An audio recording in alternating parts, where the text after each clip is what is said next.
ஜூலை மாதம் 11ஆம் தேதி சனிக்கிழமை இன்றைய நாள். 735 மில்லியன் ரூபாய் மணி லாண்டரிங், அதாவது பணச்சலவை வழக்கில் யோஷித்த ராஜபக்சவுக்கு கட்டம் சரியில்லை போல தெரிகிறது. ராஜகிரிய, கல்கிஸ்ஸ, பம்பலப்பிட்டி என்று கொழும்பினுடைய கேந்திர முக்கியத்துவம் மிகு இடங்களில் நில புலன்களை வாங்கி போட்டது சம்பந்தமான இந்த வழக்கு ஒரு தீர்மானம் மிகு நிலைமையை நோக்கி நகர்ந்து கொண்டிருக்கிறது. இது குறித்து இன்று விரிவாக பார்க்க இருக்கிறோம். இந்த யூடியூப் சேனலுக்கு புதிய ஒருவர் என்றால் சப்ஸ்கிரைப் செய்யுங்கள். அதுபோல் எமது வாட்ஸ்அப் சேனலுக்கான லிங்க் உங்களுக்கு டிஸ்கிரிப்ஷனில் கிடைக்கும். சாட்சியாளர்கள் ஒவ்வொருவராக கொழும்பு மேல் நீதிமன்றத்தினுடைய சாட்சி கூண்டில் ஏறி ஒவ்வொரு கொடுக்கல் வாங்கல் பற்றியும் விவரித்து கொண்டிருக்கும் போது யோஷித்தவினுடைய முன்னாள் காதலி யோஷித்தவுடன் இருந்த ஒவ்வொரு நிமிஷத்தையும் மறக்கவில்லை போலத்தான் தெரிகிறது.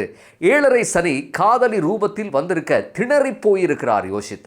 அவருடைய முன்னாள் காதலி யசாரா அபேநாயக்கவும் சாட்சி கூண்டில் ஏறி காதல் வானில் சிறகடித்து பறந்த நாட்களில் கட்டிய கனவு கோட்டையை பற்றி விவரித்திருக்கிறார். 2009 முதல் 2013 இடைப்பட்ட காலத்தில் யோஷித்த ராஜபக்சவை காதலித்து வந்ததாகவும் அவரோடு சேர்ந்து வாழ விரும்பியதாகவும் சொல்கிறார் யசாரா அபேநாயக். அவர் பிரபலமான ஒரு தொலைக்காட்சியிலும் பணிபுரிந்தவர். யோஷித்தவினுடைய கடைக்கண் பார்வைப்பட்டதுக்கு பிறகு, அவருடைய முழு நேர காதலியான பிறகு அவருக்கு CSN தொலைக்காட்சியினுடைய மேலாளர் பதவி கிடைக்கிறது. அப்போது யோஷித்த ராஜபக்ச கடற்படையில் கேடட் அதிகாரியாக இருந்தார். அவர் கடற்படையில் சேர்ந்தது பற்றி தனி வழக்கு இருக்கிறது. சரி, அந்த புலனாய்வு படலத்தை விட்டுவிட்டு நாம் ஜில்லென்று ஒரு காதலுக்குள் போகலாம். யசாரா அபேநாயக்க பற்றி பல்வேறு கதைகள் சமூகத்தில் உலவுகின்றன. நாம் ஊகங்களையும் தினமுரசு பத்திரிகை ரக நடுப்பக்க சினிமா கிசுகிசுகளையும் விட்டுவிட்டு அவராக ஒத்துக்கொண்ட யோஷித்த ராஜபக்சவுடனான தொடர்பை மட்டும் இங்கே பேசலாம். யோஷித்த ராஜபக்சவை காதலித்த 4 ஆண்டுகளில் தமது எதிர்காலம் தொடர்பாக மிகுந்த நம்பிக்கையுடனும் எதிர்பார்ப்புகளுடனும் தான் யசாரா அபேநாயக்க இருந்திருக்கிறார். எந்த அளவுக்கு என்றால், கல்கிஸ்ஸ மிகிந்து மாவட்டத்தில் இருந்த யோஷித்த ராஜபக்சவின் மகாகெதர எனப்படும் பாரம்பரிய பிரம்மாண்ட வீட்டுக்கு அடிக்கடி அவர் சென்றதாகவும் அந்த வீட்டினுடைய உள்ளக கட்டுமானத்தை அழகாக மாற்றியமைக்கும் பணியை யோஷித்தவுடன் சேர்ந்து தான் முன்னின்று நடத்த காரணமே இப்போதாவது ஒரு நாள் திருமணம் செய்த பிறகு ஒன்று சேர்ந்து வாழும் எண்ணத்தில்தான் என்றும் நீதிமன்றத்திலே சாட்சி பகர்ந்திருக்கிறார் யசாரா. இது தொடர்பாக வீட்டின் இன்டீரியர் டிசைன் பணிகளில் ஈடுபட்ட நிபுணரும் தமது சாட்சியத்திலே யோஷித்த மற்றும் யசாராவினுடைய எதிர்கால வாழ்க்கைக்காக வீடு புத்துணர்வு பெற்ற கதையை நீதிமன்றத்தில் விவரித்திருக்கிறார். யசாராவை குறுக்கு விசாரணை செய்திருக்கிறார் யோஷித்தவினுடைய சட்டத்தரணி. அந்த வீட்டில் எத்தனை அறைகள் இருந்தன என்று சொல்ல முடியுமா என்று கேட்டு நிற்க, அதற்கு பதிலளித்த யசாரா அது ஒரு பிரம்மாண்ட வீடு என்றும் எத்தனை அறைகள் இருந்தன என்று ஞாபகத்தில் இல்லை என்றும் தெரிவித்திருக்கிறார். மேலும் யோஷித்தவினுடைய சர்ச்சைக்குரிய பாட்டியான டேசி ஃபாரஸ்டுக்கு அந்த வீட்டில் ஒரு அறை ஒதுக்கப்பட்டிருந்ததை கண்டதாகவும் அவருக்கு பணிவிடை செய்ய ஒரு பணியாளர் இருந்ததாகவும் சொல்கிறார் யசாரா. இப்படி யோஷித்தவுடன் யசாரா தொடர்பில் இருந்தபோது 34.5 பர்ச்சேஸ் பெறுமதியான ஒரு வீட்டுடன் அமைந்த காணி துண்டு ஒன்று யோஷித்தவின் வீட்டுக்கு அருகாமையில் விற்பனைக்கு வந்திருக்கிறது. அந்த வீட்டை வாங்க விரும்பியிருக்கிறார் யோஷித்த ராஜபக்ச. யோஷித்த ராஜபக்ச நேரடியாக களத்தில் இறங்காமல் தன்னுடைய காதலி யசாரா அபேநாயக்கவின் மாமனாரை முன்னிறுத்தி டீல் பேசி இருக்கிறார்.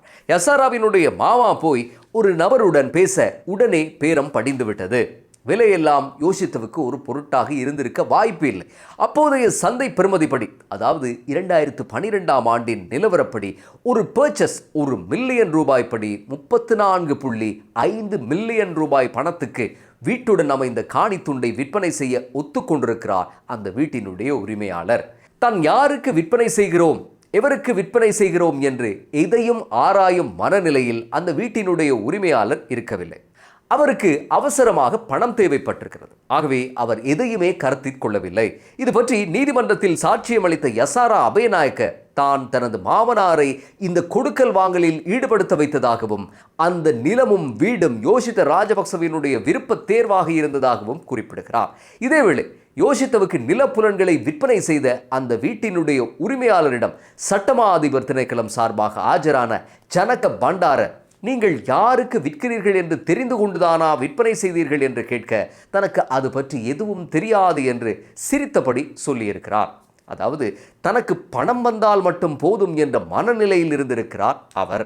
அவர் மேலும் சாட்சியம் அளிக்கும் போது 2012ஆம் ஆண்டு அக்டோபர் 10ஆம் தேதி ராஜகிரியவில் இருக்கும் ஒரு பிரபலமான தனியார் வங்கிக்கு இந்த கொடுக்கல் வாங்கல்களில் கையொப்பமிடச் சென்றதாகவும் பை நிறைய பணம் கைமாற்றப்பட்டதாகவும் அப்போதுதான் முதலாக டேசி ஃபாரஸ்ட் என்பவருக்கு தன்னுடைய சொத்தை விற்பதை அவர் தெரிந்து கொண்டதாகவும் வாக்குமூலம் அளித்திருக்கிறார். இந்த கொடுக்கல் வாங்கலை கொஞ்சம் பாருங்கள். ஒரு பிரபலமான தனியார் வங்கிக்கு போய் இருக்கிறார் சொத்தை விற்பனை செய்யக்கூடிய அந்த உரிமையாளர். ஆனால் வாங்குபவர்கள் யாரும் வருவதில்லை. சட்டத்தரணி இருக்கிறார், யசாராவினுடைய மாமா கூடவே இருக்கிறார், ஒரு பாதுகாப்பு அதிகாரி பணக்கட்டுகளுடன் வந்து கொடுத்து விட்டு போகிறார். அவ்வளவுதான் டீல். வீட்டில் ஒரு அறையில் முடங்கிக் கொண்டிருந்த டேசி பாட்டி, அதுவும் பணியாளர் ஒருவரின் துணையுடன் காலத்தை கடத்தி கொண்டிருந்த அவர் பலிக்கடாவாக்கப்பட்டு விட்டாரா என்றுதான் கேட்க தோன்றுகிறது. யசாராவினுடைய மாமனார் சாட்சியம் அளிக்கும் போது பாதுகாப்பு காரணங்களுக்காகத்தான் கடைசி வரை யோசித்த ராஜபக்சவினுடைய நாமம் வெளிப்படுத்தப்படவில்லை என்று கூறியிருக்கிறார். அந்த வீட்டினுடைய உரிமையாளர் வீட்டை ஒப்படைப்பதற்கு முன்னர் வீட்டில் இருந்த எல்லா பொருட்களையும் விற்பனை செய்ய பகிரங்கமாக நடவடிக்கை எடுத்த போது யசாராவும் யோசித்தவும் கூடவே வந்துவிட்டு சென்றதாக கூறியிருக்கிறார். ஆக பாட்டியினுடைய பேரில் பேரன்தான் இங்கு ஆள்கிறார் என்பதற்கு இதைவிட சாட்சி வேறு என்ன வேண்டும்? சரி, இவ்வளவு மெனக்கெட்டு ரகசியம் பாதுகாத்து நடந்த இந்த டீலினுடைய கிளைமேக்ஸ் என்ன? அது காதல் படம் போல சோகமான ஒன்று. யோசித்த யசாரா காதல் முறிந்து போனது. மோதிரமெல்லாம் மாற்றிக்கொண்டு திருமணத்துக்கு தயாராகி பாரம்பரிய வீட்டை புனரமைத்து மேலும் சொத்து வாங்கி போய் கொண்டிருந்த அந்த பயணம் நின்று போனது. பின்னணி காரணம் என்னவென்று தெரியவில்லை. ஜாதகம் பொருந்தவில்லை என்று சொல்லி அப்போது சொல்லப்பட்டது. இது யோசித்த ராஜபக்ச சம்பந்தப்பட்ட நிலப்புலன்களில் அவர் வாங்கியதாக கூறப்படும் ஒரு கொடுக்கல் வாங்கல் மட்டும்தான். 735 மில்லியன் என்ற பணச்செலவிற்குள் இது ஒன்று.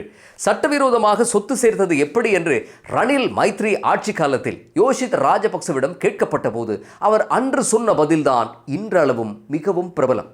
டேசி பாட்டிக்கு யாரோ ஒரு வழிப்போக்கர் வந்து மாணிக்க கற்கள் அடங்கிய பையொன்றை கொடுத்து விட்டு போனதாக அன்று ராஜபக்ச குடும்பம் சிரிக்காமல் சொன்னது. ஆகப்பட்ட கமலஹாசனே இதை சொல்லும்போது திணறி சிரித்திருப்பார் கட்டாயம்.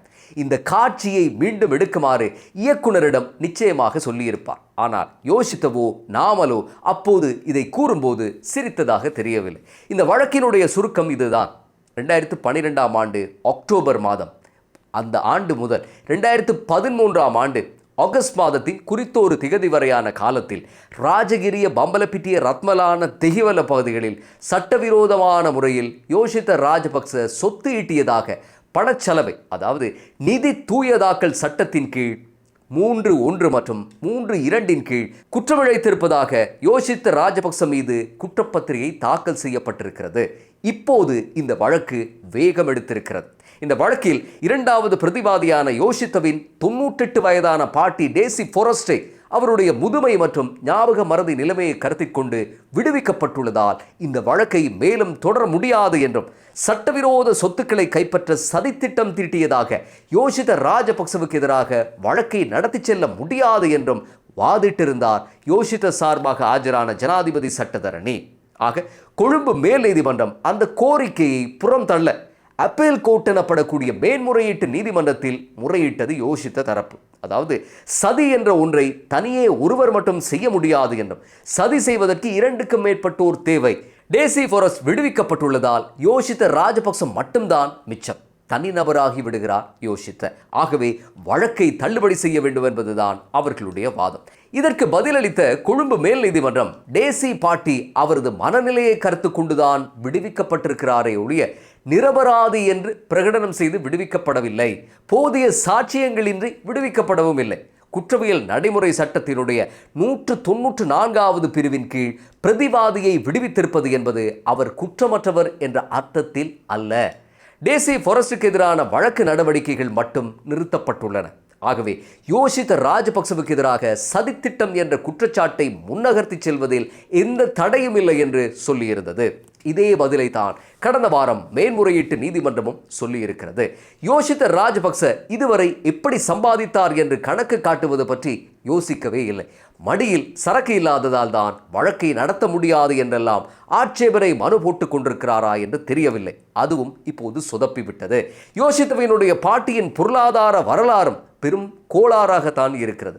யோஷித்தவினுடைய பாட்டியான டேசி ஃபாரஸ்ட் ஆரம்பத்தில் சுலைமான் வைத்தியசாலையில் சமையல் அறையில் பணியாற்றியிருக்கிறார். 1976 முதல் 85 வரை புனித தோமஸ் கல்லூரியில் விடுதி காப்பாளராக, அதாவது வார்டனாக பணியாற்றியிருக்கிறார். அந்த காலப்பகுதியில் அவருக்கு சம்பளமாக மாதம் 2300 ரூபாய் முதல் 7300 ரூபாய் வரை வழங்கப்பட்டிருக்கிறது. 1986ஆம் ஆண்டு முதல் அவர் எங்கேயும் தொழிலுக்கு செல்லவில்லை. ஊழியர் சேமலாப நிதியில், அதாவது EPF பணம் 3300 ரூபாய் கிடைத்திருக்கிறது. இதுதான் டேசி ஃபாரஸ்டினுடைய வண்டவாளம். சரி, யோஷித்த ராஜபக்சவுக்கு இல்லாத பணமா என்று நீங்கள் கேட்கலாம். பணம் இருக்கலாம், ஆனால் எப்படி வந்தது என்று கணக்கு காட்ட வேண்டும். யோஷித்த ராஜபக்ச 2009 முதல் 2015 வரையான காலப்பகுதியில் இலங்கை கடற்படையில் கெடட் அதிகாரியாக பணியாற்றிய போது அவருக்கு வழங்கப்பட்ட மாத சம்பளம் 73,000 ரூபாய்கள். எந்த அளவுக்கு அவர் பணத்தை பற்றி கவலைப்படாத மகாராசனாக இருந்திருக்கிறார் என்றால், இந்த காலப்பகுதியில் அவருடைய தேசிய சேமிப்பு வங்கி கணக்குக்கு மாதம் வைப்பு செய்யப்பட்டிருந்த சம்பள பணத்தை கூட அவர் தொட்டதில்லை. ஒன்றல்ல இரண்டல்ல, மொத்தம் 75 லட்சம் ரூபாய் அப்படியே பத்திரமாக இருந்திருக்கிறது. ஆக தன்னுடைய முன்னாள் காதலியை 13 வருடங்களுக்கு பிறகு சாட்சி கூண்டில் ஏறி சாட்சி வழங்கும் போது என்ன மாதிரியான ஒரு உணர்வை யோசித்த அடைந்திருப்பார் என்பதை நம்மால் ஊகிக்க முடியவில்லை. இன்னும் சாட்சியங்கள் பெறப்பட இருக்கின்றனவாம். வழக்கு ஜூலை 17ஆம் தேதிக்கு ஒத்திவைக்கப்பட்டிருக்கிறது. என்ன செய்ய போகிறார் யோசித்த? விசாரணைகள் உண்மையை வெளிச்சத்துக்கு கொண்டு வரட்டும். மீண்டும் அடுத்த பதிவில் சந்திப்போம்.